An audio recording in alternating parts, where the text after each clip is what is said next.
Evet arkadaşlar, bugün yine yeni bir videoyla karşınızdayız. Bugün size küçük Petitam'ı tanıtıyorum arkadaşlar. Küçük Petitam. Yok gel. Dön o tarafa. Bak kameraya bak. Şimdi oturuyorsun. Bakın arkadaşlar. Bunun adı niye akıllı diyorsanız, çok akıllı, çok güzel. Anam. Senin yuvan yok mu? Niye yuvana geliyor? Senin bir ha. Bunun ne be? Benim 2 katım.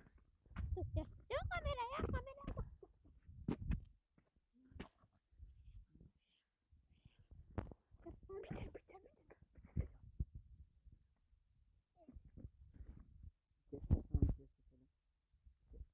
Arkadaşlar, bugünkü videom sonuna geldim. Videomu beğendiyseniz like atıp yorumlara yazmayı unutmayın ve kanalıma abone olmayı lütfen unutmayın.